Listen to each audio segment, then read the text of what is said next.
Samedi, lors de notre café philo hebdomadaire, nous avons abordé la question du pain et j'ai montré, au fil de la discussion, que le pain était un contenant et non pas un contenu. Autrement dit qu'il ne fallait pas manger du pain. Il fallait manger ce qu'il y avait à l'intérieur du pain.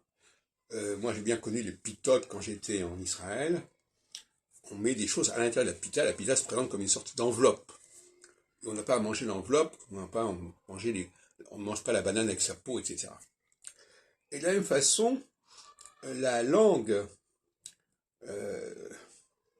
quelque part, il y a un écran entre nous et la langue parce qu'il y a le texte. Et le texte, c'est une espèce... Alors, est-ce que c'est une enveloppe de la langue ou est-ce que c'est le contenu de la langue? Je dirais plutôt que c'est une enveloppe de la langue.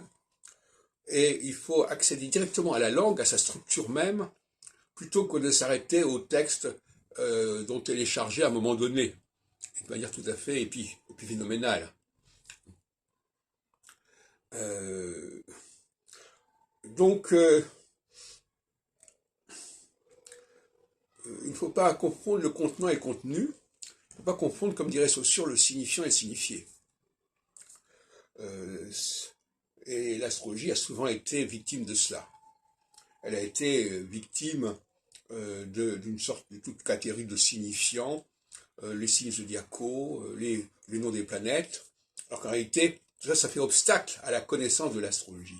Certains croient que c'est la voie pour accéder à l'astrologie, moi c'est que ça fait obstacle. Il faut avoir directement accès avec le cosmos, directement accès avec les saisons, et s'il y a bien un obstacle là, les astrologues n'arrivent plus à raisonner en termes de saisons, ils raisonnent en termes de signes zodiacaux.